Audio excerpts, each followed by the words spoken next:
The Precious Metals Week in Review, May 15, 2015. Brought to you by Precious Metals International. Volatility continued this week as economic data out of the US proved disappointing, showing a consumer that appears to be losing confidence and remains unwilling to spend the cash that they are still saving at the gas pumps. The number of Americans filing initial claims for state unemployment assistance dipped by 1,000 claims last week, falling to a seasonally adjusted level of 264,000 claims, remaining near a 15-year low and beating economists' expectations for a larger rise. The previous week's data remained unrevised. The U.S. Labor Department said on Thursday that the Producer Price Index, PPI, fell 0.4% last month, the third such decline this year. The weak inflation data appears to be just another sign that global central banks around the globe simply will not be able to meet their stated inflation targets. On Wednesday, the U.S. retail sales figures for April were released, and the data was much weaker than expected. Combined with the declining PPI, the weak inflation and sales data heightened concerns that the weak economic growth for the first quarter, which has been largely blamed on another harsh winter, might carry forward into the second quarter. Adding credence to that view, U.S. industrial output in April fell for the fifth straight month. Alfonso Esparza, senior currency strategist at Oanda in Toronto, told CNBC after the data was released that the likelihood of a rate hike is slowly being eroded by weaker or disappointing U.S. data. Ahead of U.S. Secretary of State John Kerry's visit to Beijing this weekend, a U.S. official said on Tuesday that the Pentagon was considering sending military aircraft and ships to assert freedom of navigation around the artificial islands that China continues to expand in the South China Sea. China's foreign ministry said that it was extremely concerned by the action and demanded clarification, with spokeswoman Hua Chunying saying that freedom of navigation did not mean that foreign military ships and aircraft can enter another country's territorial waters or airspace at will. This week, the Chinese government cut interest rates for the third time in 6 months in an effort to boost a flagging economy that is projected to grow at its slowest level in over 20 years in 2015.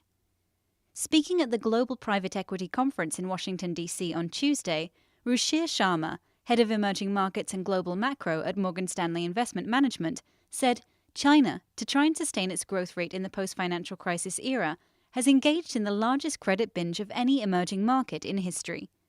According to Morgan Stanley's research, if a country increases its debt to GDP level as sharply as China has over 5 years, there is a 70% chance that a financial crisis will take place and a 100% chance of a major economic slowdown.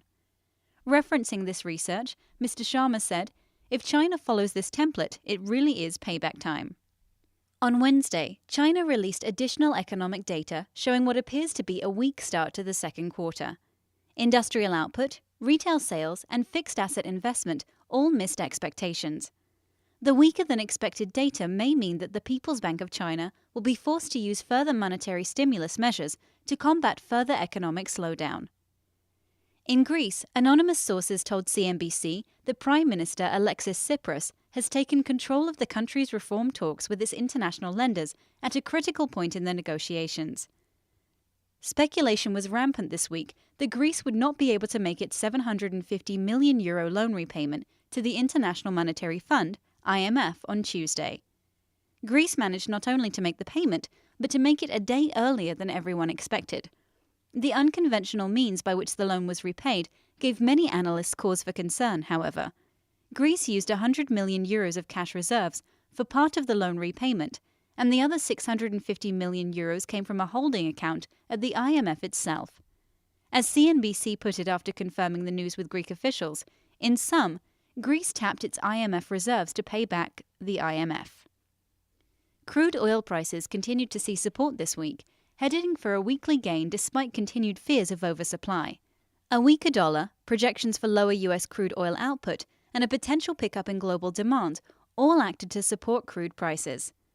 The Iranian Navy fired shots at a vessel that was flagged from Singapore on Thursday, but the event did not seem to have much of an effect on prices. The euro dipped against the US dollar at the start of the week, but by Tuesday had begun climbing higher. The euro appears set to close the week much higher against the US dollar. The Japanese yen also started the week dropping lower against the US dollar, but it too recovered ground by Tuesday and began climbing higher the rest of the week. The yen also looks set to close the week higher against the US dollar. Volatility should be expected to continue. Weak economic data out of the US and China may mean that both economies could continue their slowdown into the second quarter. In the US, the stock market soared higher on the weaker data as stock traders interpreted it to mean that the US Federal Reserve would be forced to hold off on hiking interest rates until late 2015, or even be forced to wait until 2016 due to a continued economic slowdown. Friday piled on additional bad economic news as US consumer confidence in May plummeted and factory activity in New York only showed a slight rise. China cut interest rates for the third time this year in their own effort to revive the flagging Chinese economy. Analysts project that Beijing will still need to take additional monetary easing steps this year as the Chinese economy slows further. In Europe, Mario Draghi has been defending the European Central Bank's own quantitative easing program amid mounting criticism. At a speech he gave this week in Washington, D.C., Mr. Draghi said, "While we have already seen a substantial effect of our QE measures on asset prices and economic confidence, what ultimately matters is that we see an equivalent effect on investment, consumption, and inflation." In Greece, the monetary shell games have reached a new low as Athens raided a reserve fund held at the International Monetary Fund itself to acquire the very funds it needed to pay back to none other than the IMF this week. Negotiations continue between Greece and its international lenders, and no progress on the reforms required to unlock the remainder of its bailout funds seems to have been made. Greek Prime Minister Alexis Tsipras reportedly said, "The Greek side has so far fully met everything the February 20th Eurogroup decision foresaw. It has taken as many steps as possible towards the European partners' side. It's now our partners' turn to make the necessary steps in order for them to prove in practice their respect towards the democratic popular mandate." Germany's finance minister Wolfgang Schäuble said this week that the tone of the negotiations had improved, but not their substance. Mr. Schäuble said, "On the issues, progress in the talks is not comparable to the improvement in the atmosphere. The likelihood of a deal on the release of the remaining bailout funds for Greece seems to be decreasing with every new discussion." In the Middle East, relations with Iran continue to be tense, as they make additional aggressive moves in the shipping lanes in and near the Straits of Hormuz. The US has pledged to support its Gulf partners in the region, but to what extent remains unknown.